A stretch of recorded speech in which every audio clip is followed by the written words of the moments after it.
এবার মুহুর্মুহু রকেট হামলায় কাঁপছে ইসরায়েল। আরো বিস্তারিত জানিয়ে দিব। এদিকে আবারও জোড়া ব্যালিস্টিক ক্ষেপণাস্ত্রের পরীক্ষা চালালো উত্তর কোরিয়া। এবার গাজা জুড়ে ইসরায়েলের হামলা, রকেট ছুড়েছে ইসলামিক জিহাদও। এদিকে ইসরায়েলে আল্ট্রা অর্থোডক্স ইহুদিদের সাথে পুলিশের ব্যাপক সংঘর্ষ। আরো জানিয়ে দিব, এবার ইউক্রেন জুড়ে রুশ ক্ষেপণাস্ত্র হামলায় শিশু সহ নিহত অন্তত 12 জন। এদিকে দক্ষিণ গাজায় ইসরায়েলের আরো একজন সেনা নিহত। যে পর্যন্ত যুদ্ধ চালিয়ে যাওয়ার ঘোষণা দিলেন নেতানিয়াহু। এবং সর্বশেষে জানিয়ে দিব, এদিকে ইসরায়েলগামী জাহাজে হামলা করে নতুন সামুদ্রিক ড্রোন উন্মোচন করলো ইয়েমেন। শুনছিলেন সংবাদ শিরোনাম, এখন বিস্তারিত।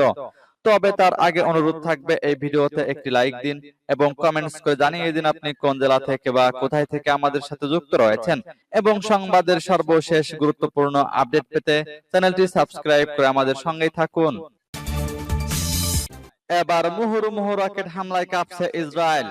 গাজা থেকে ইসরায়েলের বিভিন্ন এলাকায় মুহুর্মুহু রকেট হামলা চালিয়েছে ফিলিস্তিনি সশস্ত্র গোষ্ঠী হামাস ও ইসলামিক জিহাদ।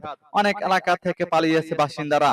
সোমবার গাজা উপত্যকা থেকে ইসরায়েলে দফায় দফায় ওই রকেট হামলা চালানো হয়েছে বলে জানিয়েছে ইসরায়েলি গণমাধ্যম টাইমস অফ ইসরায়েল। ইসরায়েলের সামরিক বাহিনী জানিয়েছে, সোমবার গাজা থেকে ইসরায়েলি ভূখণ্ড লক্ষ্য করে প্রায় 20টি রকেট নিক্ষেপ করা হয়, যা গত 7 মাসের মধ্যে গাজা থেকে চালানো সবচেয়ে বড় হামলা। তবে এই হামলায় হতাহতের কোনো খবর পাওয়া যায়নি। অন্যদিকে ইসলামিক জিহাদের সশস্ত্র শাখা বলেছে, ফিলিস্তিনি জনগণের বিরুদ্ধে ইহুদিবাদী শত্রুর অপরাধের প্রতিক্রিয়ায় গাজা সীমান্ত লাগোয়া ইসরায়েলি কয়েকটি সম্প্রদায়ের দিকে রকেট নিক্ষেপ করেছে তাদের যোদ্ধারা। বার্তা সংস্থা রয়টার্সকে দক্ষিণ গাজার খান ইউনিসের পূর্বাঞ্চলীয় এলাকার বাসিন্দারা জানিয়েছেন, ইসরায়েলি ফোন নম্বরগুলো থেকে তারা বাড়িঘর ছেড়ে যাওয়ার নির্দেশ সংক্রান্ত কিছু খুদে বার্তা পেয়েছেন। কেউ কেউ বলেছেন এর অর্থ হতে পারে ইসরায়েলি বাহিনী এই এলাকায় ফিরে আসবে, যদিও কয়েক সপ্তাহ আগে এলাকাটি হামাসের হামলার শিকার হয়। এদিকে আবারও জোড়া ব্যালিস্টিক ক্ষেপণাস্ত্রের পরীক্ষা চালালো উত্তর কোরিয়া। ফের দুটি স্বল্প পাল্লার ব্যালিস্টিক ক্ষেপণাস্ত্রের পরীক্ষা চালিয়েছে উত্তর কোরিয়া। তবে তাদের একটি ক্ষেপণাস্ত্রের উৎক্ষেপণ ব্যর্থ হয়েছে।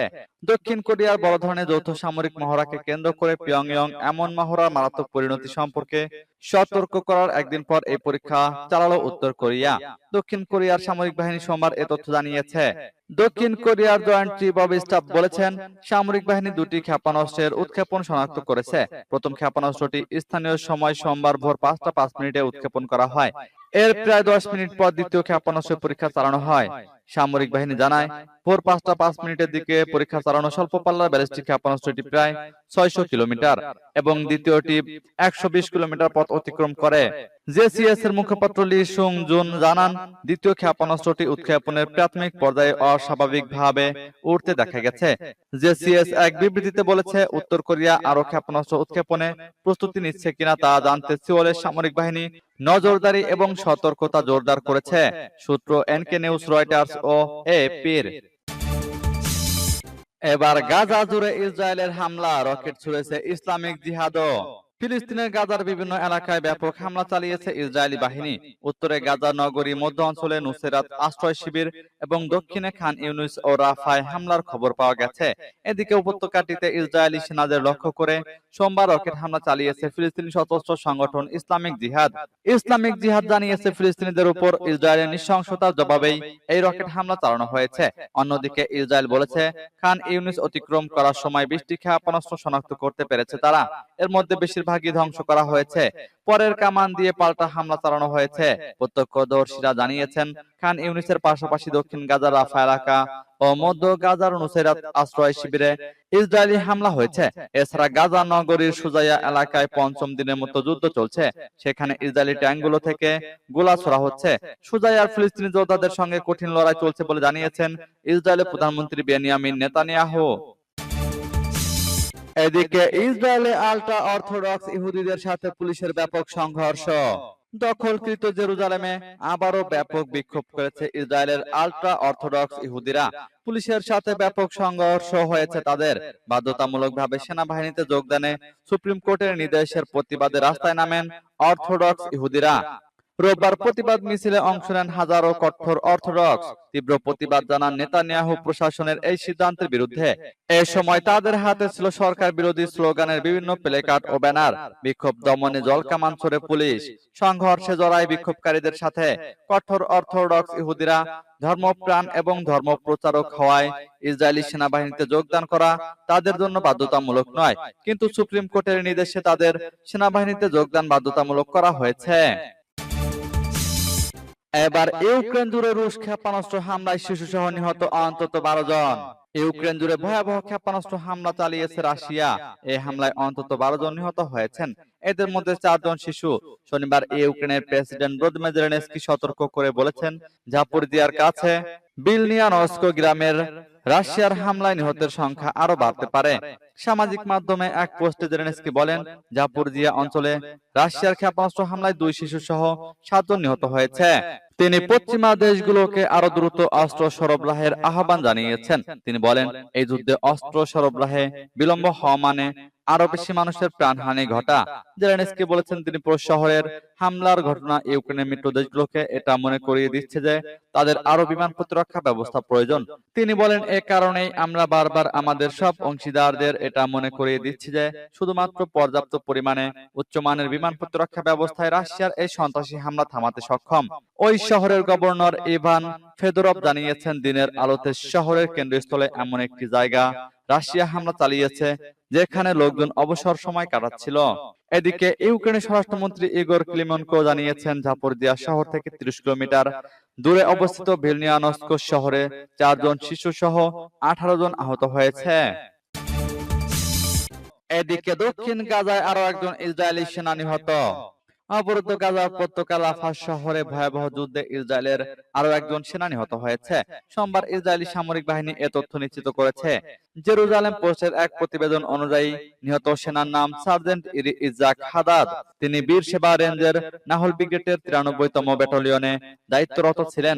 সোমবার ইসরায়েলি সামরিক বাহিনীর প্রাথমিক তদন্ত প্রতিবেদন বলছে, একটি ভবনের ভেতর পেতে রাখা বোমার বিস্ফোরণে ওই সেনা নিহত হয়েছেন। এদিন হামাস যোদ্ধাদের সঙ্গে সংঘর্ষের সময় ওই ব্যাটালিয়নের আরো 9 জন সেনা আহত হন। এদের মধ্যে একজনের অবস্থা আশঙ্কাজনক বলেও নিশ্চিত করেছে আইডিএফ।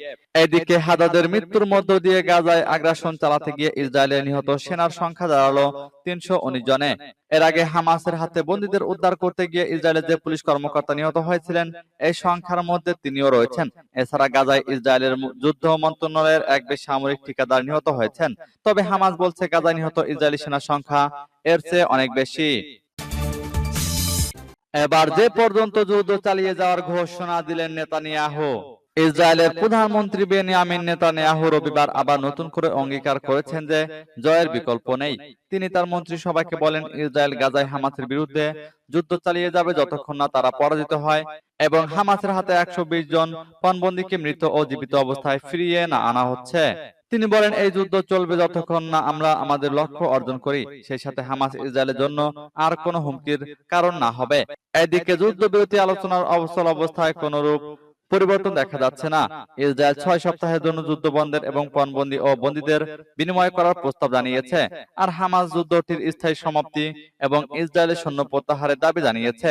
শনিবার হামাসের সিনিয়র কর্মকর্তা ওসামা হামদান বৈরুতে একটি সংবাদ সম্মেলনে বলেন, আগ্রাসন বন্ধের আলোচনা শেষ পর্যন্ত কোনো বাস্তব অগ্রগতি হয়নি এবং আমেরিকার প্রশাসন যা উদ্ধৃত করেছে তা আন্দোলনের উপর চাপ সৃষ্টি করা, কোনো পরিবর্তন ছাড়াই ইসরায়েলের প্রস্তাব মেনে নেওয়ার প্রচেষ্টা। এদিকে ইসরায়েলগামী জাহাজে হামলা করে নতুন সামরিক ড্রোন উন্মোচন করলো ইয়েমেন। ইয়েমেনের সশস্ত্র বাহিনী তুফান আল মুদাম্মের নামে সম্পূর্ণ দেশীয় প্রযুক্তিতে তৈরি একটি সামুদ্রিক ড্রোন উন্মোচন করেছে।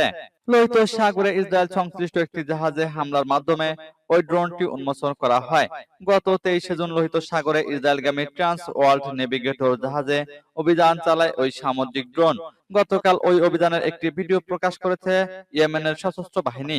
ইয়েমেনের সশস্ত্র বাহিনী বরাত দিয়ে পালস টুডে জানিয়েছে, 1000 থেকে 1500 কেজি এয়ারহেড বহনে সক্ষম তুফান আল মুদাম্মের নামের মনুষ্যবিহীন যানটি রিমোট কন্ট্রোলের সাহায্যে পরিচালনা করা যায়।